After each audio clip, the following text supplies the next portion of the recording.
கிழிந்த செருப்பு. ஒரு உண்மை கதை. அதிகாலை. சூரியன் முழுவதும் உதிக்கும் முன்பே பேருந்து நிலையம் அருகே உள்ள ஒரு டீ கடையின் முன் ஒரு சிறிய சிறுவன் நின்று கொண்டிருந்தான். அவன் பெயர் அருண். வயது 8. உடுத்திய சட்டை பழையது. அணிந்த செருப்பு கிழிந்தது. வயிறு தினமும் பசியிலிருந்தது. ஆனால் அவன் கண்களில் ஒரு பெரிய கனவிருந்தது. சிறுவயதிலேயே அருண் தந்தையை இழந்தான்.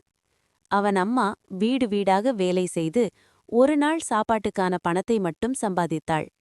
சில இரவுகளில் அது கூட இல்லை. பள்ளிக்குச் செல்லும் குழந்தைகள் பையில் புத்தகங்களுடன் சிரித்து கொண்டு போவதை அருண் தினமும் பார்த்தான். அவனுக்கு பொறாமையில்லை. அவன் மனதில் ஒரே எண்ணம்தான். ஒரு நாள் நானும் படிப்பேன். டீ கடையில் மேசைகளை துடைப்பான், தண்ணீர் கொண்டு போவான், பாத்திரங்கள் கழுவுவான். ஒரு மழைக்கால மாலை குப்பை தொட்டிக்கு அருகில் கிழிந்த ஒரு புத்தகம் கிடந்தது. அதை அருண் எடுத்து துணியால் துடைத்து அடுப்பின் அருகில் காய வைத்து மார்போடு அணைத்து கொண்டான்.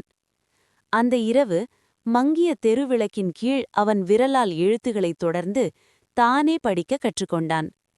மழை பெய்தது, காற்று வீசியது. ஆனால் அவன் மன உறுதி அசையவில்லை. ஒரு நாள் டீ கடைக்கு வந்த ஒரு ஆசிரியர் அருண் புத்தகம் படிப்பதை பார்த்தார். மெதுவாக கேட்டார், "ஏன் பள்ளிக்கு போகவில்லை கண்ணா?" அருண் சிறு புன்னகையுடன் சொன்னான், "பசி வந்தாதான் பள்ளி நினைவு வரும் அம்மா." அந்த வார்த்தைகள் அவரது மனதை உடைத்தது. அந்த ஆசிரியர் ஊர் மக்களிடம் பேசினார். உதவி கிடைத்தது. அருண் அரசு பள்ளியில் சேர்க்கப்பட்டான். புத்தகங்கள் கிடைத்தன. உடை கிடைத்தது. அதற்கும் மேலாக நம்பிக்கை கிடைத்தது. ஆண்டுகள் கடந்தன. அதே பேருந்து நிலையத்தில் இப்போது ஒரு இளைஞன் நன்றாக செருப்பு அணிந்து நிமிர்ந்து நின்றிருந்தான். அவன்தான் அருண். இன்று அவன் ஒரு ஆசிரியர். தன்னைப் போல இருக்கும் குழந்தைகளுக்கு பாடம் சொல்ல வந்தவன்.